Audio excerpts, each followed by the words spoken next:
Welcome to LinkedUp, Breaking Boundaries in Education, a podcast that focuses on what is happening in education today, connecting everyone to the movers and shakers that are breaking boundaries in the education arena. Welcome to LinkedUp, Breaking Boundaries in Education. I'm Jerry Kimball, and I have with me Jamie Saponaro, and we're glad you stopped by today. We have with us today 4 incredible educators that are breaking boundaries in education. We're so excited to talk to them about the things that they're doing. As Jamie and I were preparing for the show, we were going to have these global questions. And then we started looking at the resumes of these 4 incredible teachers, and we said, can't do it. We have to just talk to each of them separately almost because they have such unique skill sets. And so what we're going to do is have each of them introduce themselves briefly, and then we have a question for each of them to kind of drill down into the skill set that they have. So we'll start off with having them introduce themselves. And I know how hard it is for teachers to tell you about all the accolades that they have received over time, but all 4 of these teachers have received some pretty incredible accolades in their career because they're all outstanding. But we're going to start right now with Yaritza, and we're going to have you introduce yourselves. I'm just going to go around my screen and tell us who you are, some of the things you've done in your career, and a little bit about yourself. Hey everyone, I'm Yaritza Villalba. I am an educator in Brooklyn, New York. I've been teaching for 11 years. I teach U.S. history from a different perspective, and what I mean different, I focus on BIPOC individuals, and so it's through a critical lens, and I actually just have kids investigate history. You know, why are things missing in textbooks? What could you add to this? I'm also the founding president of YV Educational Resources, which is a nonprofit geared to giving back resources just for teachers and educators around the world. And most recently, I became the host of the new Flipgrid series, Ask Yaritza, where I ask culturally responsive questions to educators from all around the world, but I also answer questions from educators, whether it's on Twitter or they just DM me. Either way, I'm here to support educators. All right, welcome. Thank you for having me. You bet. Kelly? Hi, my name is Kelly Hart. I currently teach 7th grade English with Insight School of Kansas, which is a virtual school operated by K-12.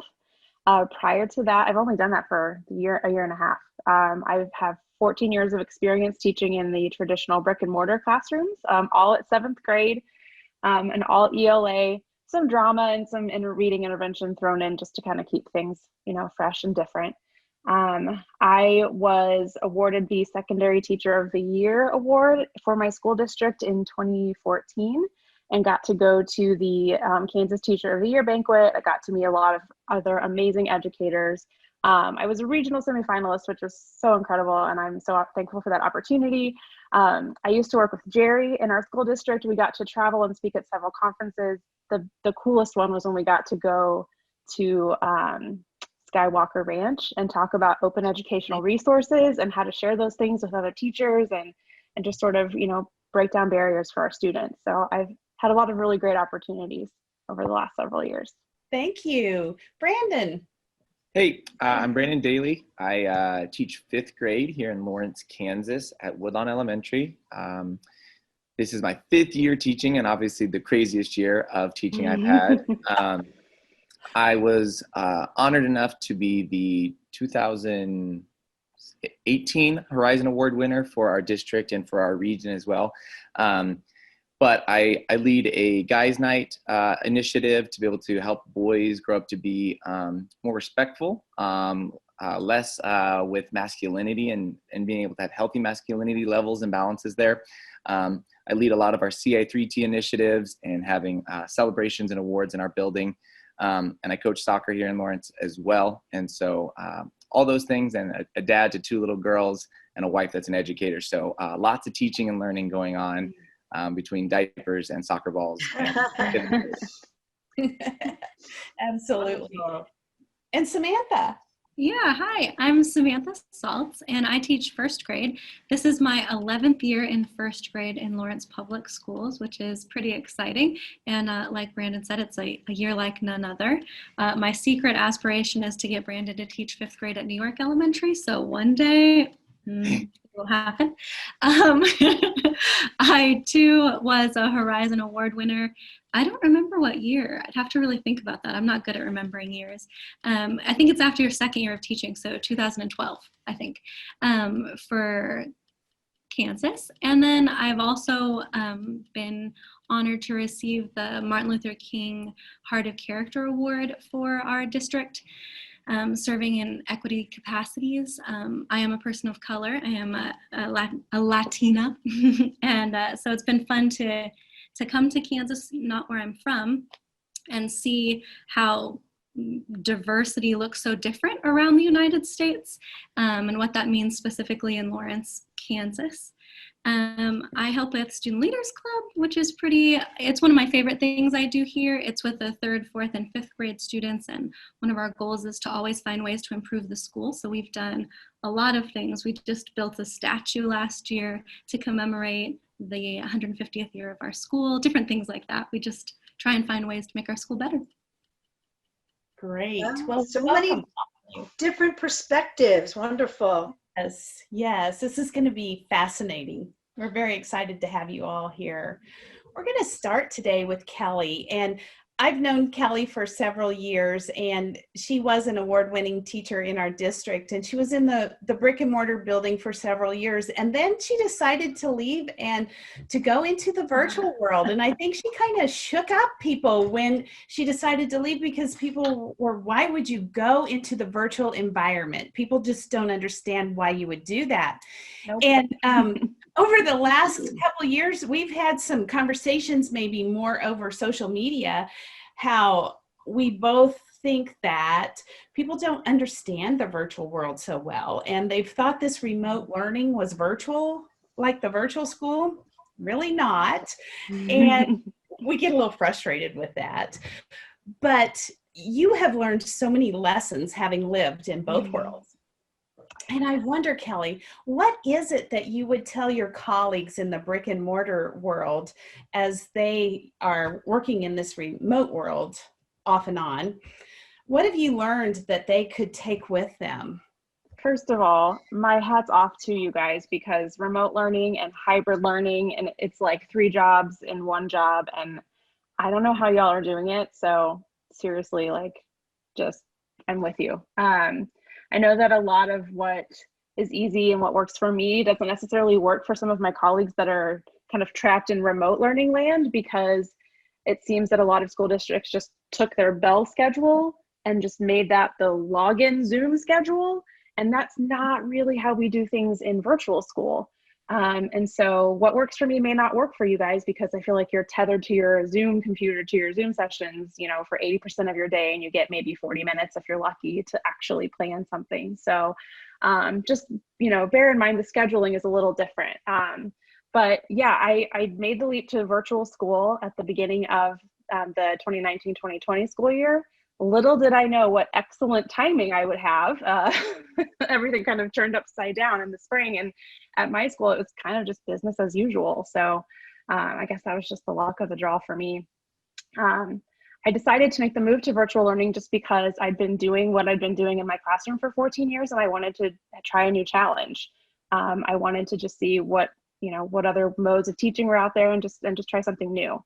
I figured if I didn't like it, I could always go back to a building somewhere. So, but like Jerry said, there's lots of little tips that I've picked up along the way that I think I could share with you guys. The first thing is that minutes in your classroom with your kiddos face to face, that doesn't translate to minutes in an online class with your kids. They're not equal. I started to kind of figure this out when I began blending in my classroom, and I would have things in a learning management system for the students to interact with, independently or in small groups, and then they would interact with me for other things. And so I learned really quickly videos, lectures, reading when they don't need my support with reading, that those are things they can do independently. So for me, those are things that we take offline. Those are things that they do asynchronously. That's the new buzzword, right? And then I try to focus our instructional time together. I have 40 minutes with each of my classes, and I have 5 classes. And so I teach from 8:30 to noon. That's all I do all morning is just teach. And so those times with my kids, I try to make it as interactive as I can. I mean, some days are better than others. Sometimes we get breakout rooms and we use the breakout rooms as like station rotations, and they go in and they do different things. They turn in different stuff, or they're filling out Google Forms. And I just try to make it as interactive as I can, because I know that, they're going to other teachers that are maybe not as, on top of things, and they're just sitting and listening. And so I want my class to be a place where they're excited to come every day. But really my tip is think about what your kids can do offline or away from you, and really try to utilize your time with them to do something engaging and fun. I know with the littles, it can be really difficult. I cannot imagine, Samantha, how first grade looks in this world. It just blows my mind. My mom is a first grade teacher too. Yeah, maybe I'll come visit someday and just kind of see and just have my mind blown, because I can't wrap my brain around it.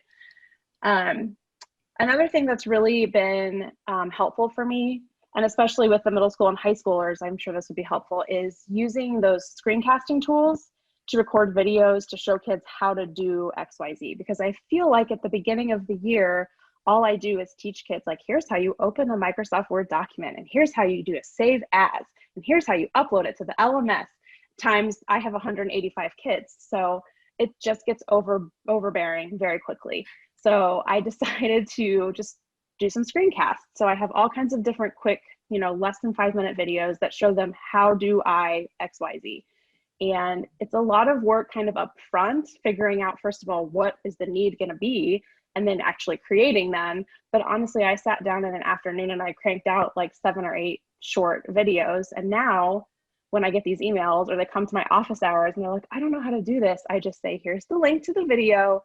Let me know if you have questions. And it saves me so much more time on a day-to-day basis. It's really been a godsend. I even send the videos to, we call the parents learning coaches, because for a lot of our students, it's not a parent that's home with them during the day. It might be an aunt or a neighbor or somebody. So I send those links to the learning coaches as well, so they can see. A lot of times, we have kids working on Macs and I'm on a PC and they send me something in Keynote and I'm like, you got to save it as a PDF. And that does not compute. They don't know what that means. So I have a video for that. So that's saved me some work just on a day-to-day basis. My final tip, and this is the hardest one, is you got to shut it down at the end of the day. You have to turn it off.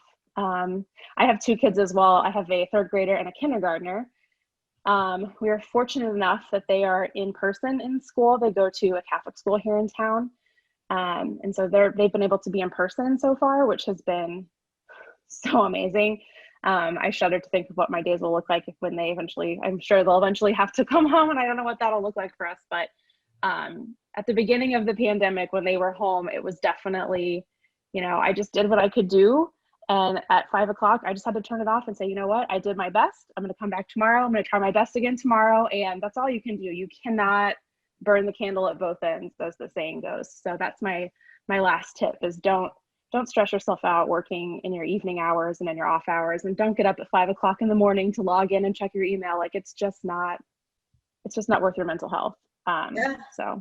Self-care, so important. And I think your tips about leveraging technology to enhance your efficiency, so that way you can maximize the time that you have with the students, and then embed as much collaboration and interactivity as possible. And I think that's a big trick, and I hope to hear from some of you about how you do that and include that collaboration. So I think that's part of the struggle, of the challenges that we're talking about today. Yaritza, I know I follow you. I've been following you on Twitter, so you're famous to me. I know who you are. So I see all of your fantastic work that you do on culturally relevant teaching. How have you had to change things up a little bit in order to really make sure that is an authentic part of your teaching and your instruction and learning for students in our environment now? How have you been able to do that? What resources might you be able to share with us? So culturally responsive teaching is something that I've done since I became a teacher. I believe that the disconnect with culturally responsive teaching and, teachers just teaching is the fact that we forget our students are human. They are just like us. They want to know, if you care about them. If you're going to ask, how was your day? If you're going to ask, what did you get from the store? What did you get during lunch? What did you eat yesterday? Where did you sleep yesterday? And so when I think about culture responsive teaching, all that comes to mind is, how do I implement my students' interests, their cultural references, their backgrounds into my daily practices? I teach overage and undercredited students. So I teach high school, but we're a transfer school. And in New York, what that means is my students' ages range from 16 to 21. Okay. And so where most teachers, you have just the 14-year-olds or the 15-year-olds or the 16-year-olds, and you guys classify them as freshmen, sophomores, juniors, seniors. I have what we call the senior who should have graduated 4 years ago. So I have kids in my classroom right now who are 21, who believe the system has failed them, who says it, who shows it, who comes into the classroom sometimes hoodie on, don't want to speak at all. And I have to be that teacher that, one, I don't take it personal because I understand exactly what you're going through. I live up the block from most of my students. And I think that's what makes culture responsive teaching so easy to me. I'm understanding their struggle, even though I'm not facing the same financial difficulties. I'm hearing the gunshots. I live around the corner from the hospital and from the fire department. So I'm in it. And so the next day when I'm trying to teach you and you don't want to learn, I have to understand that. I have to understand that you don't want to learn about Franklin Roosevelt or George Washington or the Erie Canal. I have to be very cognizant of who my students are and what they're going through. And so when this pandemic hit, the first thing that came to mind was, all right, Yaritza, how creative are you? So prior to this, I did a flipped classroom. And the idea was my students don't really attend class. So even before the pandemic, I was already dealing with attendance issues, because when I'm at work, guess what? My students are also at work as well. And I can't, who am I to tell my students don't go to work, knowing that they have kids to feed, knowing that they're teenage parents, or knowing that they have siblings at home because, their mom or dad decided to have kids and make them like, the babysitters. And so I had to create ways where I could still meet the needs of my students, still challenge them and prepare them for life after high school. And so with the flipped classroom, it was more of, I have expectations that you're still going to do this, but I also know that I want you to be independent. So when you're ready to do this, just know it's due at 11:59 p.m., which means by 12 o'clock, I'm usually up.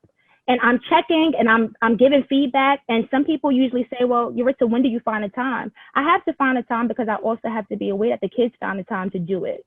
So while they're at Home Depot all morning, stocking the shelves, or they're in Walmart or in their stores, a pandemic hit, everyone was going to the stores to buy all of these groceries. Guess what? My students didn't have groceries. And so I had to think about all of that. And I had to think about how important is the curriculum, which for me, it isn't. It isn't important at all. And for the past 7 years, I created my own curricula. I created interactive notebooks. And every year since then, I created a different notebook for each class that I was given. Wow. So going back to when the pandemic hit, I would see on Twitter, so many teachers are struggling. And I wanted to know, well, how? As a teacher, you're supposed to get to know your students. And if we just did that, which to me was just so simple because I love asking my students, how are they? The same way I would love for my admin to ask me, how am I doing today?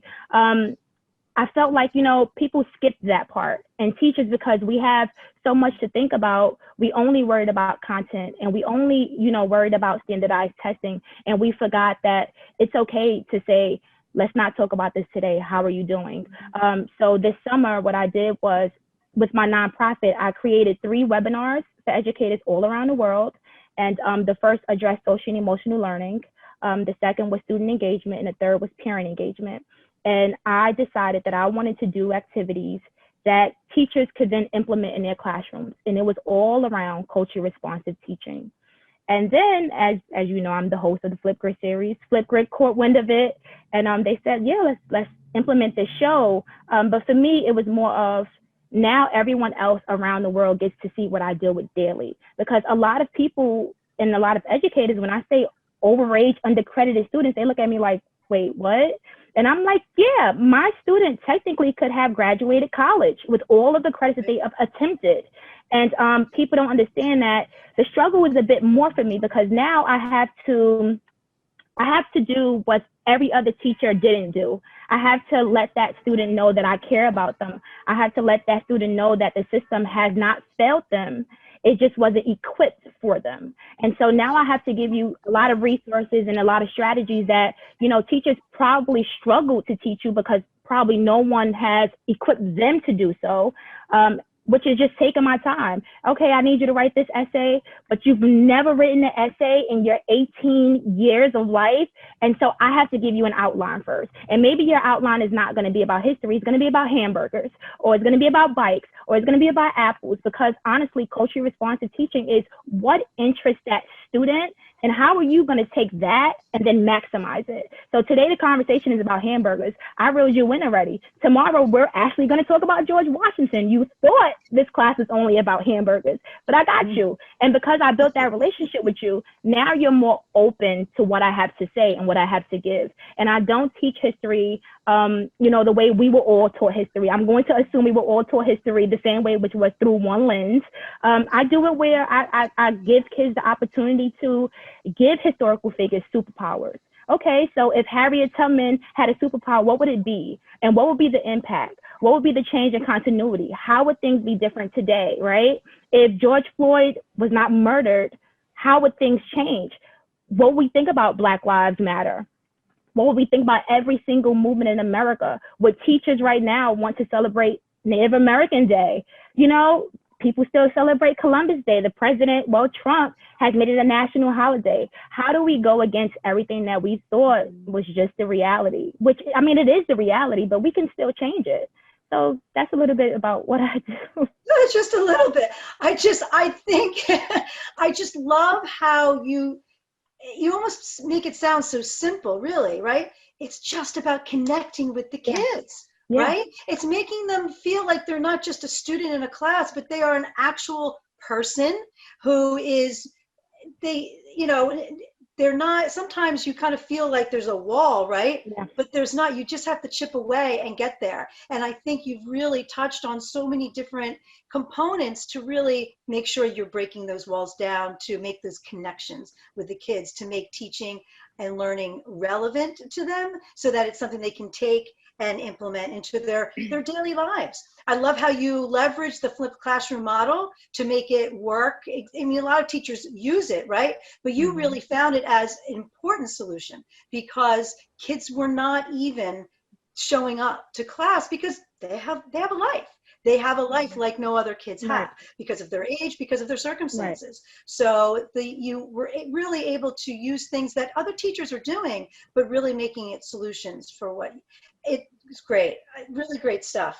Really important. And I really recommend everyone follow you also on Twitter. Yes. The piece I love about it as a former history teacher, I hate to admit that I was teaching history the way I was taught, right? Mm-hmm. And we were memorizing these facts. And where did that get us? Nowhere. You are teaching people to critically analyze history and to think about the thoughts that were put in their head.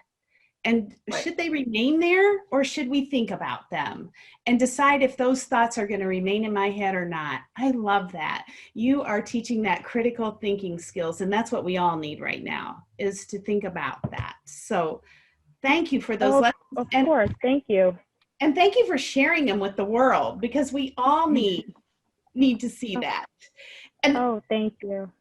And next up is Samantha, which segues right into this because she has a passion for this as well. She's working with the first graders. So now we're going to hear about this passion for making sure that students are getting, and she calls it equitable practices, and making sure students are getting what they need.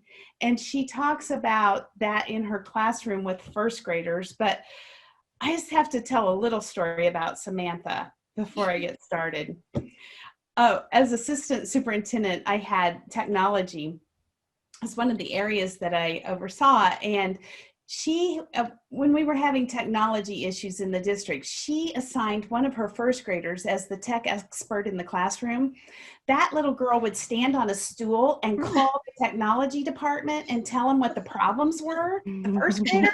And the tech department named her the technology customer of the year or something because she was the most knowledgeable and the kindest. And they said she knows more about it than anybody else that calls in. This is a first grader.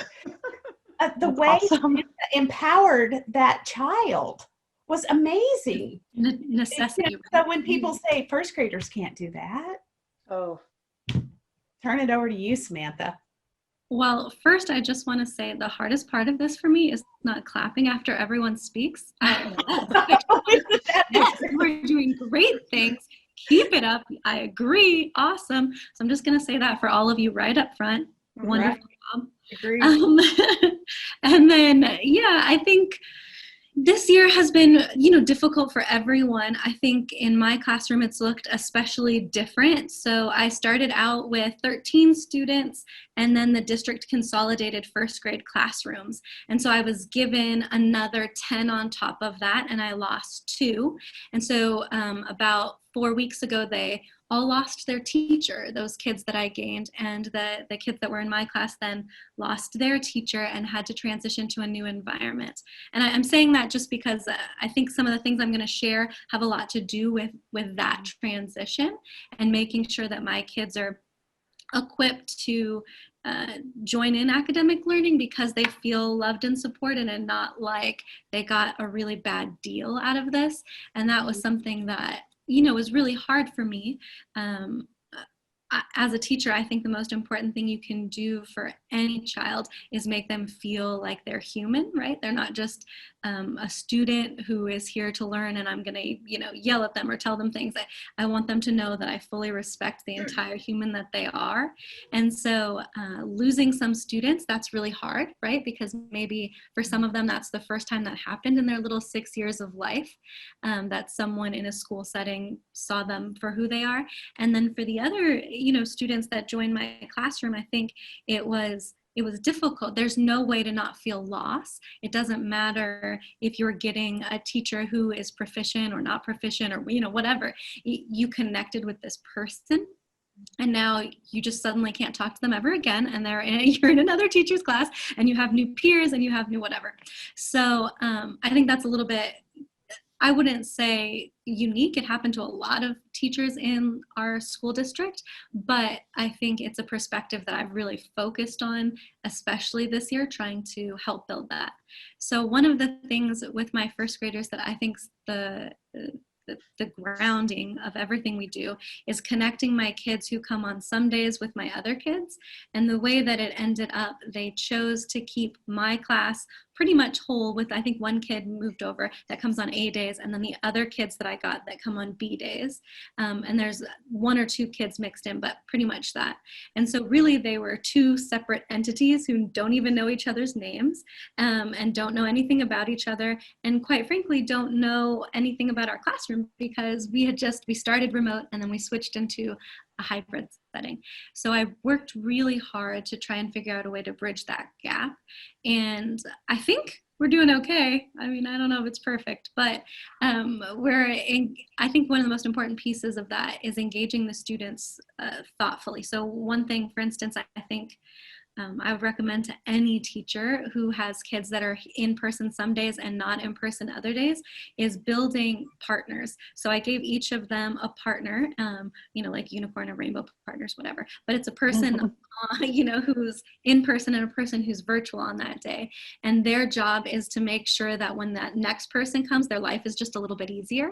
And so we do encouraging notes for each other, and they're in charge of like, hey, when you get to math today, don't forget to get this out, or they kind of live tips and tricks for their peer who's coming the next day, so they can be ready. And then during my station time, what I do is I have even my kids in person, they have opportunities to go remote and join in breakout rooms with their peers that they've never met before to do different activities. So that I think has been really successful for them, feeling like they're all one connected piece, even though they're separate entities. So we created Team A, that's my A-Day students, and Team B, and we talked about all our strengths inside those, and then how, when we're missing Team A, so I always kind of think of it that way, like when they're not here, we're missing them. And so when we're missing them, what kind of things can we do to bring us up, to be our full team? And then when we're missing Team B, what are those things, And so as a class, we really talked about that. And I think they've hopefully internalized that idea that even their peers who aren't here are still a part of their classroom space. So first grade, is difficult when technology is concerned for some reasons, because there's no easy way to log in with 10-digit numbers at students.u.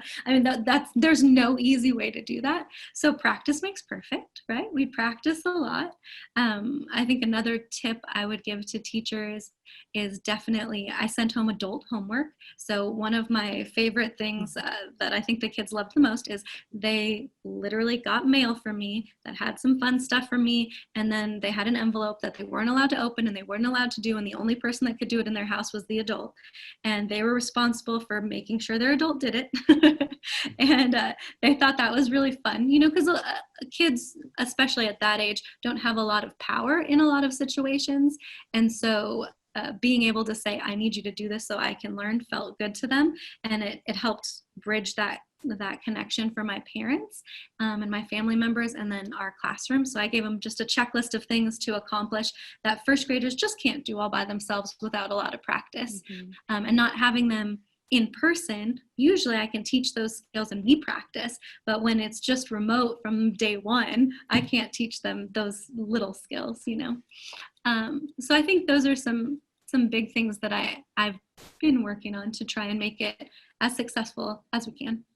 Yeah, I love the AB. I recommend that to teachers all the time, because kids shouldn't have to feel remote when they are home. There should be some type of partnership and connection. So I love that you're doing that. I think it definitely makes such a difference. So thank you so much for sharing that. Amazing. And Brandon, what about the struggles with engagement? So that is certainly, when we're talking about whether it's virtual learning or remote learning, hybrid, how do you keep kids engaged? How do you work on collaboration? What are some tips that you have for that at the level you teach?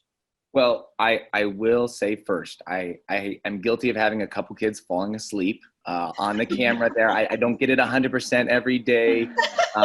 That breakout room request goes out and it just sits there for a long time and they never make it there. And so still trying to work towards 100%.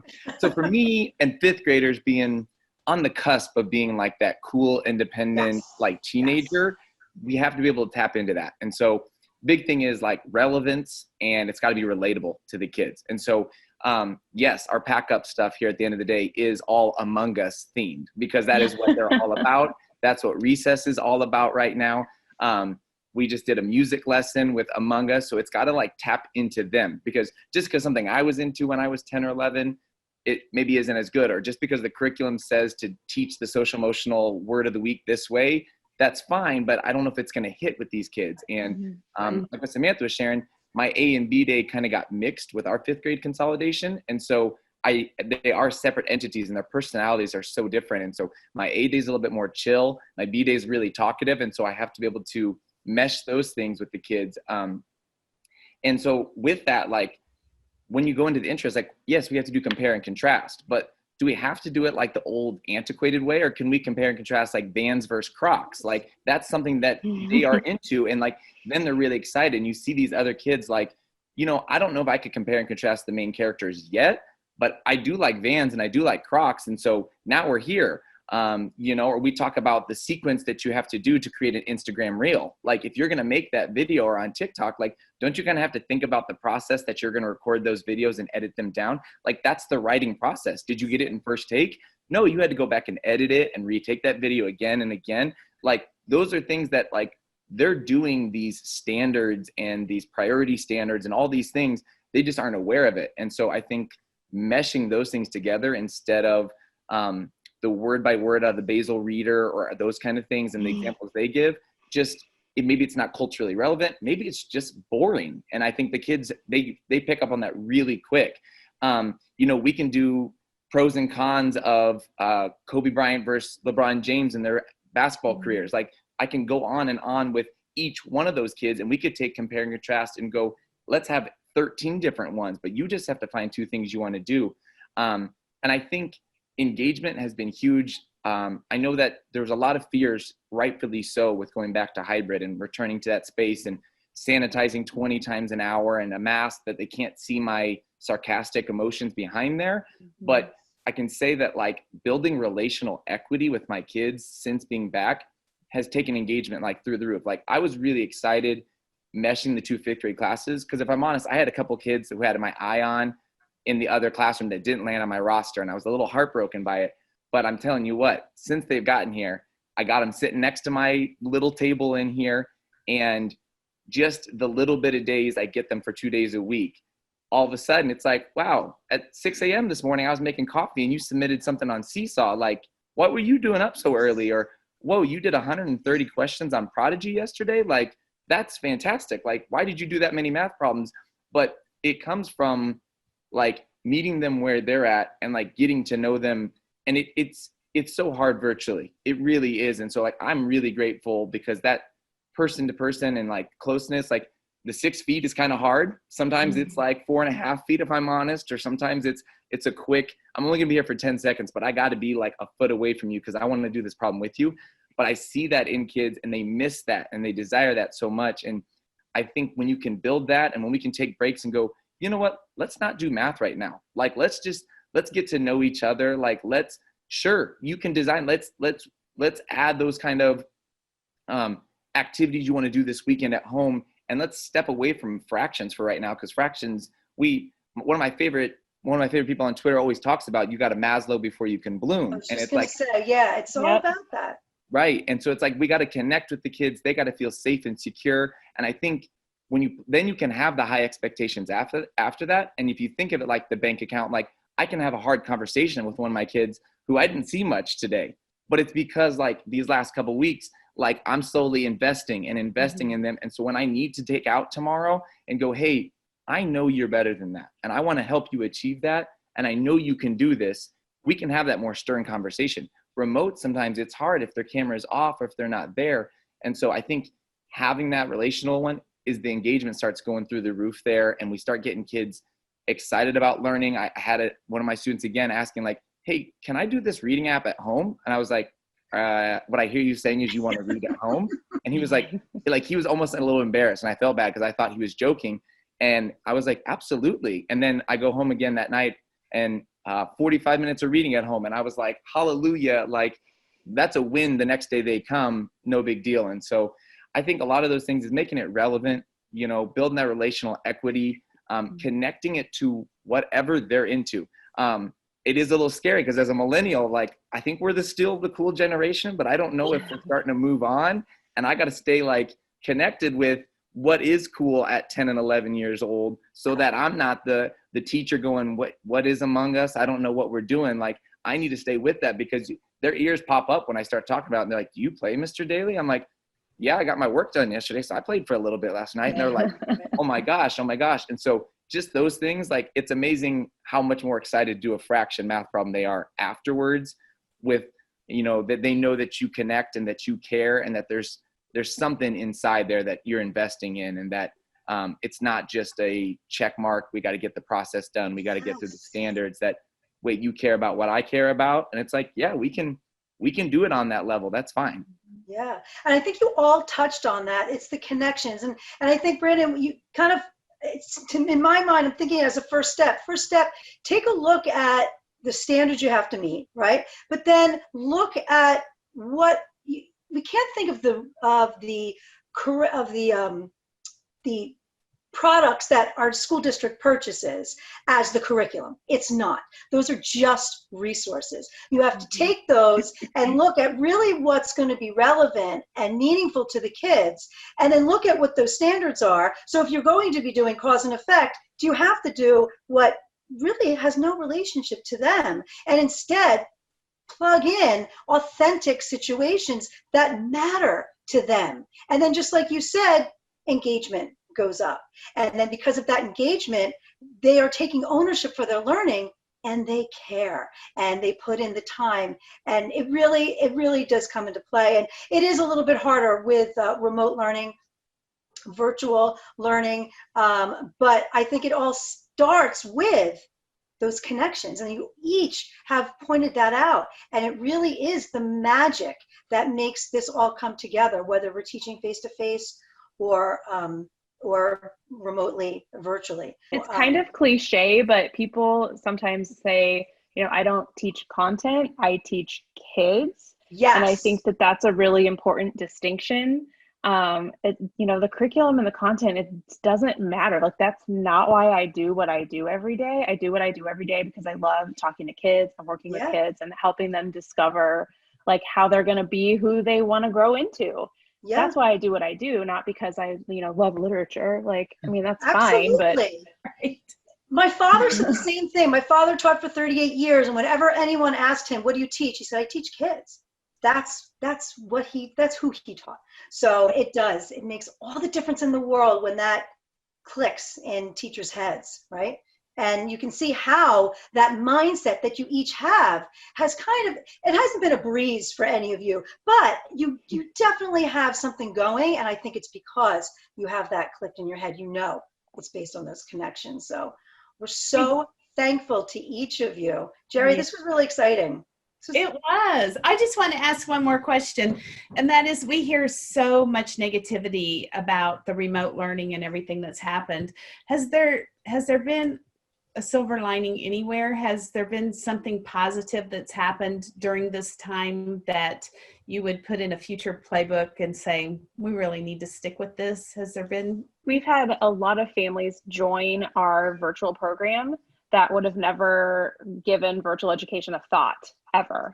And just because of the dire circumstances that families found themselves in, they thought, you know what, we want to keep everybody safe. We're gonna sign up for virtual school. And I've heard from so many families that have been so pleasantly surprised at the level of education that their kid is getting, the level of connection that their kid is getting, the levels of socialization that they're still able to achieve during the day. And so I think that our brick and mortar school districts could learn a lot from different virtual programs. And I wish that there was more of a partnership instead of it feels like an us versus them kind of situation, which I think is unfortunate. I feel like this is a really great opportunity to break down some barriers and do things completely different. I'm here for it. So I agree with Kelly as well. I was able to actually increase parent engagement. And so, when you think about 16 to 21-year-olds, especially my students, their parents are not really in their lives. I have a lot of students who live in shelters by themselves. And so just to be able to use, and I'm not just saying this because I have a show with Flipgrid, but I've used Flipgrid to actually increase parent engagement.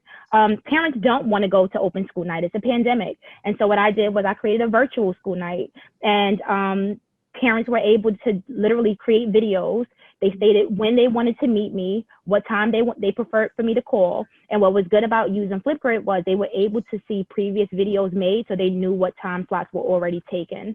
And then they chose how they wanted me to contact them. So did you want me to contact you through text? And here we use a system called Kinvolve, where I could text and secure my phone number. It generates a different phone number per parent. Or you could say video conference, and I would Google Meets with each parent. I then created a parent talent show where parents had to either create a video with their kid or with another family member or by themselves. And it basically just said, how are you doing today? And I had parents play the piano for the first time in front of their kids. I had parents perform Bruno Mars, the Lazy Song. I've also used technology just to ask parents how you're doing. So what I would say is throughout this pandemic, we've, like you guys said, it's been rough on all of us. But what I would say is it's helped me to be more creative, because prior to the pandemic, I was just like, oh, okay, well, she didn't pick up my phone call, or she didn't answer the email, or she didn't come to parent-teacher conference. And I took it as, I guess she didn't want to talk. But now I'm a little bit more creative. I created a party invite because, if you guys use Google Classrooms, you could invite the parent to Google Classroom where you could just automatically email them progress reports. But I needed their emails. And so I created a party invite and I said, hey, join a party. You can join Ms. B's party. All you need is to give me your email. And I had parents give me the email because I believe they really thought it was a party.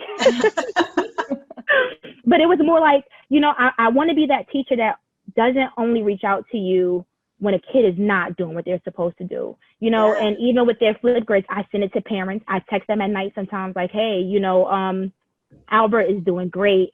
This was one of the videos that he posted. And I also even use peer decks just to say, all right, so how's your day going? And most of my kids just circle how their day going. And like Brandon mentioned, culturally responsive teaching and finding what interests students is very important. Just knowing how they are is what makes my day. I think when she was talking about that, it made me think too, like where it landed with my wife and I one night, just up late talking, trying to it just landed with, what are we going to do? And it was like, what are we just going to give up? Like just settle for status quo? Like the kids, I mean, we constantly talking about growth mindset and like, they got to do these things. And they got to take chances. And why don't you unmute in front of the whole class and tell us how to solve this fraction problem? And but I'm going to be unwilling to call the parent or come up with a new way. Like, it seems very backwards there. And so it was this creativity time of like, all right, then let's think of something new. Like, here's the time I finally get because I have a little bit more time because school got delayed. Here's 6 weeks that I never get, that I get to focus and try and do new things. But I think the other side of it that I've liked with this is I feel like we've been able to let go of those minutes that we have to drive into kids. And I feel good telling them, even 20 minutes early on Wednesdays, like, hey, you've done great today. Go play outside, please. Or go into, now we have walk a line of integrity of keeping kids engaged long enough. But instead of you got to do this because we have science minutes here and we got to get the social studies minutes, it's kind of a little bit more flexible where I hope that because you can't go everywhere in the community right now, that at least you're getting to go walk your dog on the levee. And do you get to at least go read to your little sister for a little bit? Or it's I have it built in for the breaks. This would be a good time if you wanted to watch some Netflix or YouTube, please do that for 20 minutes. I need you back at 10, but take this mental break because I don't think I should let you do that in this building. But I think at home, we're meshing that home space and that school space. And so I feel like I've been able to be a little bit more relaxed instead of those really rigid times that we got to do this. We have to cram 8 units into you. We got to do it this and that. A lot more relaxed. I've enjoyed with this kind of remote process, and it's been what's given to us. So I got to go with it.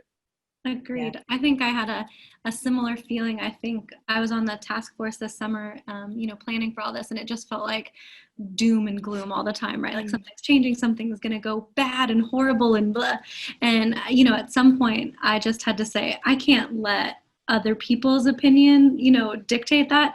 I am someone who likes new ideas. So I'm going to just be me and I'm just going to do what I have to do to make this year work, and I think letting myself do that, and just say, it's all right. It's all right that it's really stressful, but you still want to try something new. That's okay. You don't have to just say it's really stressful and I give up. And I think also with the littles, what's really nice, I don't have parents sitting by them all day long. That's just not the demographic, that I serve, that they have that availability, but it has really increased the parents understanding what we are doing.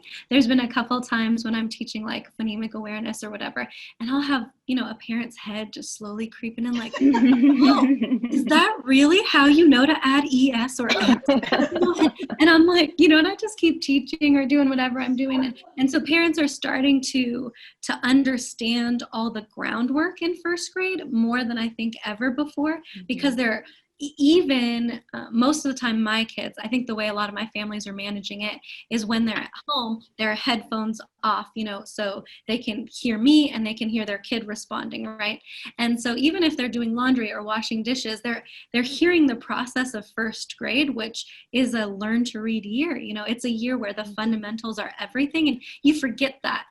My first year as a first grade teacher, I remember I called my mom and I said, oh my God, reading would have been so much easier if they told me this, whatever it was. And so I think that's what parents are feeling when they're listening to their first grade teacher teach their kid, that's been really exciting for me. I've gotten a lot of parents, writing an email or sending a text or something saying wow, you just blew my mind. Like, I did not understand that making a 10 was such an efficient way to add, or whatever. And it's kind of fun. I've never been able to be that for someone. I just get to teach the babies, so that part's good. Yeah, and I think too, you each have another commonality, and that makes this work. And I think it's the foundation of what makes it work is your positivity, each of you. And I think that is what really motivates you, drives you, but then also makes your kids successful and make them happy. You're making them happy that way. And again, it's based on Maslow. You've got to be connecting with them, and that first before they want to do anything. And you guys are seeing it, and it really is because of your creativity, your positivity, and we are so happy that to be able to share this, all of your tips with everyone. So we really, really appreciate you joining us today. Truly, that time just flew by. I know. Wonderful. Thank you so much for being on the show today. We enjoyed each of you so much, and we thank you for the work that you're doing and serving our students. We know that it's tough work, and we appreciate each of you. And I heard from each of you the hours that you're putting in. Each of you didn't know that you said it, but you did. And thank you for that as well. So it was great having you all today. Thank you for having me. Said you just want to clap after each of you. I know.